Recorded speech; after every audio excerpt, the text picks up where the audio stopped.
El patio de la casa de mi abuela materna María tenía un montón de plantas. Entre esas plantas ella tenía una huerta. Muchísimas verduras y hasta frutas tenía ahí. Me acuerdo cómo eran esos días en que ella regaba la huerta, ella salía, disfrutaba, les cantaba, le ponía música. Ella pasaba muchísimo tiempo de su día en esa huerta. Y lo increíble es que yo era chiquito y no le prestaba mucha atención a todo eso. Yo jugaba entre sus plantas porque realmente era divertido. Pero por ahí le rompía una y venía ella y me decía, che Max, mirá, me lo rompiste esta planta que le costó un montón y ahora la tengo que volver a hacer y demás. Y yo no entendía nada. Pasó el tiempo y mi abuela se vio obligada a ceder un espacio de su huerta a su huerta al cemento. Un departamentito para mi tío había sido la excusa en ese momento, que venía a vivir desde Buenos Aires. Entonces yo estaba feliz porque mi tío venía a vivir con nosotros y no dimensionaba lo importante que era para ella tener ese espacio verde.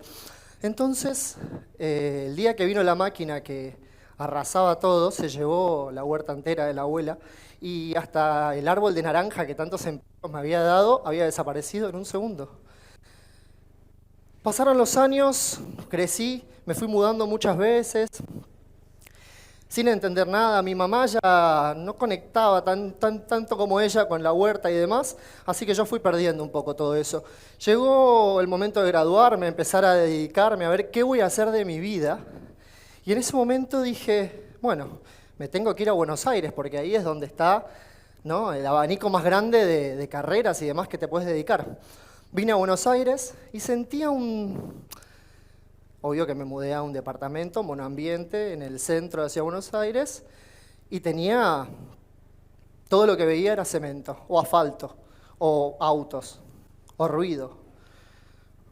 No me sentía bien. Está bien, hay un contraste muy grande con Misiones. Al venir de Misiones sentía que me faltaba algo. Y cuando volví a visitar a mi familia y demás, bueno, capaz que era por visitar a la familia, por acercarte a los tuyos y esas cosas, pero sentía que había algo dentro mío que no andaba bien. Volví a Buenos Aires ya más pensando en reconectar con todo esto, y ahí me di cuenta que acercándome a lo natural, de a poco iba sanando esas heridas. Me hice un emprendimiento, porque yo no tenía que abandonar mi vida, que me iba muy bien, de hecho, yo no sé por qué no era feliz, pero me iba muy bien.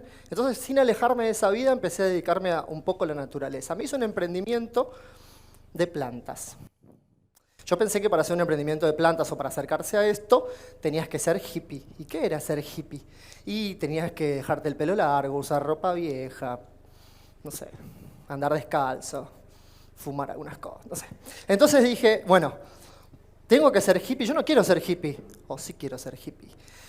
Me acerqué a la vida natural, que hice, compré todos los elementos necesarios para empezar mi emprendimiento, y así fue que preparé el sustrato, la tierra, las semillas, las macetas. Y así fue que la primera semana me sucumbió la Pachamama el minuto, vino una plaga de babosas y caracoles y me arruinó todo mi trabajo.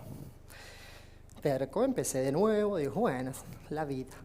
Lo puse de nuevo, la segunda semana un granizo no nos dejó nada. Tercera semana, hormiga negra. Dije, bueno, no puede ser tan difícil acercarse a lo natural en la ciudad. Es imposible. ¿Cómo puede ser si mi abuela tiraba una semilla y salía una planta? Entonces agarré y dije, bueno, voy a hacer lo que hacen todos, y me puse a buscar en YouTube cómo eliminar todo tipo de plagas y enfermedades de mi huerta. Me decía que compre cierta cantidad de elementos, los fui a comprar. Llego a mi casa, aplico los elementos en mi huerta. Decía, cuidado con el contacto con los ojos, con los perros, con los gatos, con el coso, con el... Bueno, y eso me lo voy a comer. Lo hice. Efectivamente, nunca más una babosa, ni un caracol, ni una hormiga. Granizo, bueno. Pero me había quedado sin polinización, me había quedado sin abejas, sin mariposas, sin bichos, ni mis gatos se acercaban a la huerta, y yo, cuando recién tiraba, tampoco. Entonces dije, qué diferente es lo que yo me acuerdo de mi abuela, que ella tenía abejas, mariposas y demás, y dije, qué distinto. ¿Por qué si en la casa de ella, que era una huerta buena, había todo eso, en la mía no podía ser así? Y ustedes dirán, ¿por qué no la llamaste a tu abuela o fuiste a visitarla y le preguntaste cómo hacer una huerta? Y la verdad es que mi abuela ya no está entre nosotros. Si yo hubiera podido hacer esa llamada, les juro que la hubiera hecho. Lo bueno es que hay un montón de otras personas con pelo canoso también que tuvieron una huerta o jóvenes que sí le prestaban atención cuando eran chicos y no estaban con el celu ni mirando la tele y le hicieron esa llamada o hicieron esa visita.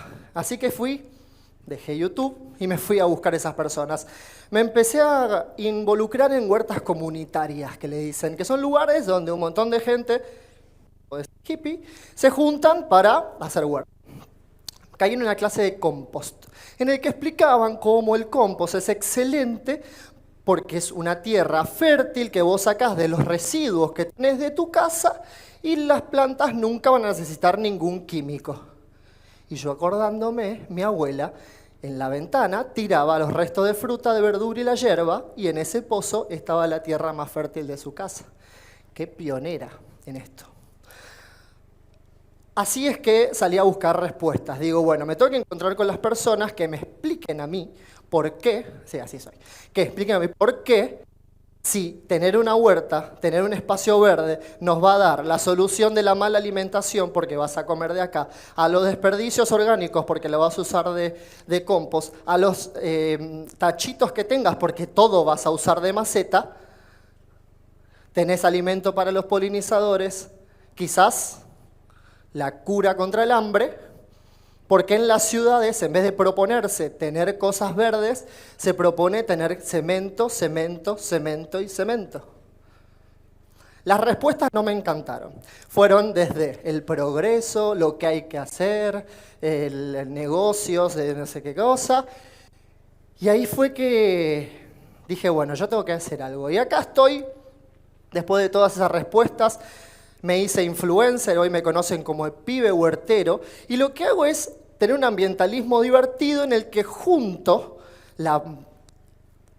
sería la intuición de mi abuela, de cómo lo hacía ella, cómo le enseñaron a ella, a su mamá y demás, con un ambientalismo divertido, que lo que propone es que vos desde tu casa puedas hacer huerta, puedas hacer compost o acercarte a la naturaleza de cualquier manera, sin pensar en que la naturaleza está allá afuera esperándote cuando te vas de vacaciones. Porque si vos te pones a pensar dónde irías hoy de vacaciones, no me vas a contestar 9 de julio y Corrientes, me vas a contestar una playa. Entonces la naturaleza es eso, es todos los días acercarse a tener ese lugar. Así que lo que vengo yo hoy acá como pibe huertero es a dejarle el mensaje de mi abuela, que ella me enseñó que cuando vos cuidás una planta no es solamente una tarea de jardín, es entender una manera de conectar con la naturaleza, de ser vos parte de la naturaleza. Así que vengo a sembrar esa semilla en la que cada uno de ustedes hoy se va a llevar. Las semillas estas pueden tardar en germinar o puede empezar hoy mismo. Y lo importante es que no hace falta